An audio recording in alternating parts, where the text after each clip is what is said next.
स्नेनियर्स art of teaching या चॅनलवरती आपल्या सर्वांचं स्वागत आहे. विद्यार्थी मित्रांनो, ज्या विद्यार्थ्यांनी बीएड सीईटी दिलेली आहे त्या विद्यार्थ्यांकरिता एक परिपत्रक आलेला आहे आणि मी एक काल व्हिडिओ बनवलेला आहे, सायंकाळी व्हिडिओ बनवलेला आणि व्हिडिओ सुद्धा टाकलेला आहे. तर आपले जे फॉलोअर्स आहेत त्या फॉलोअर्ससाठी सांगतो आहे, कारण मी बोलताना ज्या व्हिडिओमध्ये बीएड जनरल आणि स्पेशल हा उल्लेख केला नव्हता आणि विद्यार्थी जे आपले त्या व्हिडिओला लाईक करतात आणि कमेंट सुद्धा दिलेली आहेत की सर हे जनरल अँड स्पेशल साठी सुरू झालेलं आहे का. तर विद्यार्थी मित्रांनो, हे लक्षात घ्यायचं आहे की ही जी बीएड सीईटीचा जो काही वेळापत्रक आलेला आहे, बीएड आणि एमएड असं लिहिलेलं आहे आणि खाली एक एमएड लिहिलेला आहे.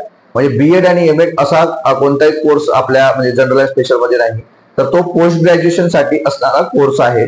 ज्या विद्यार्थ्यांना पोस्ट ग्रॅज्युएशन मध्ये इंटग्रेटेड करायचा आहे, म्हणजे एकच याच्यात बीएड आणि एमएड करायचा हा कोर्स जो आहे त्याकरिता हा विद्यार्थ्यांचं जी काही आहे ते नोटिफिकेशन आलेलं आहे आणि त्याचं वेळापत्रक ते दिलेलं आहे. आणि वेळापत्रक ते कालपासूनच म्हणजे त्याचं जे नोटिफिकेशन आलेलं आहे ते कालच नोटिफिकेशन आलं आहे आणि त्याची जी ऑनलाईन जी प्रक्रिया आहे ही प्रक्रिया 11 दिवस चालणार आहे, म्हणजे 23 तारखेपासून चालणार आहे.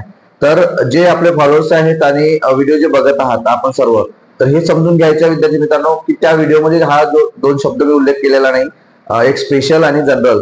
तर जे विद्यार्थी सर्वात जास्त जो कल आहे आपल्या महाराष्ट्रामध्ये विद्यार्थी आणि जास्तीत जास्त विद्यार्थ्यांनी सीईटी दिलेली आहे, गेल्या 2 वर्षांमध्ये विद्यार्थ्यांचा बीएड करण्याचा कल जो आहे तो सर्वाधिक वाढलेला आहे. त्यामुळे विद्यार्थ्यांचा कट ऑफ सुद्धा जास्त वाढणार आहे, म्हणजे कॉलेजेसचा कट ऑफ सुद्धा जास्त वाढणार आहे. मग त्यात तो मी व्हिडिओ सुद्धा बनवलेले आहेत. Government college, added college, private college, नंतर स्पर्धा परीक्षा करणाऱ्या विद्यार्थ्यांसाठीचा व्हिडिओ बनवलेला आहे, मोफत बीएडचा व्हिडिओ बनवलेला आहे. ही जी संपूर्ण माहिती आहे ही संपूर्ण माहिती आपल्या या युट्यूब चॅनलला आहे, जेणेकरून तुम्हाला आपल्या या वेळापत्रकापासून तर तुमच्या प्रवेशापर्यंत कॉलेजच्या आणि कॉलेजच्या प्रवेशानंतर तुम्हाला राहण्याची व्यवस्था म्हणून मोफत, मग ती वसतिगृह असो की मग ते आधार स्वाधार स्वयंसारख्या योजना असो, याबद्दलची संपूर्ण माहिती आणि अपडेट आपण या स्नेनियर्स आर्ट ऑफ टीचिंग या चॅनलला आपण देतो आहे. या अपडेट करिता आपण माझ्या चॅनलला पहिल्यांदा आले असाल तर माझ्या या चॅनलला सबस्क्राईब करा, जेणेकरून तुम्हाला याबद्दलची अपडेट मिळून तुमचं मोफत शिक्षण कसं होईल याबद्दलची संपूर्ण माहिती आपण या आपल्या युट्यूब चॅनलला देत असतो.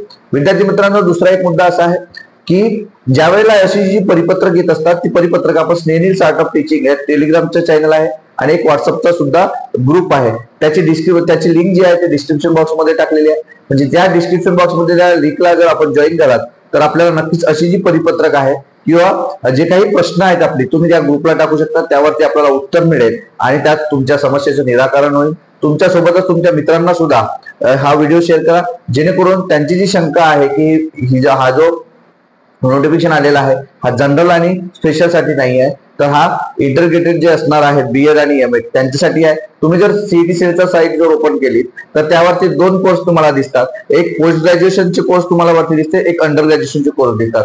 तर हा जो कोर्स आलेला आहे बीएड आणि एमएड हा पोस्ट ग्रॅज्युएशनच्या कोर्समध्ये तुम्हाला दिसेल आणि आपण जो करणारा बीएड आहे जो जनरल आणि स्पेशल जे सर्वाधिक विद्यार्थी करणार आहेत तर ते तुम्हाला अंडर ग्रॅज्युएट मध्ये दिसणार आहे. म्हणून ते दोन्ही लक्षात घ्यायचं आहे, पोस्ट ग्रॅज्युएशन मध्ये हे असणार आहे. त्यामुळे हे जे हा जो नोटिफिकेशन आलेला आहे आपल्यासाठी नाही आहे, जे जनरल करणार आहेत त्यांच्यासाठी नाही आहे, स्पेशल करणार आहेत त्यांच्यासाठी नाही आहे. म्हणून हे समजून सर्वांनी घ्यायचं आहे. विद्यार्थी मित्रांनो, त्यासाठीच हा अपडेट म्हणून एक व्हिडिओ बनवलेला आहे. आपल्याला हा व्हिडिओ आणि ही माहिती आपल्याला कशी वाटली नक्की कमेंट बॉक्स मध्ये कळवा आणि आपल्या प्रवेशापर्यंत आपल्या राहण्या खाण्याच्या सोयीपर्यंत या चॅनलला नक्कीच अपडेट करा आणि आपल्या या चॅनलला सबस्क्राईब करा. धन्यवाद.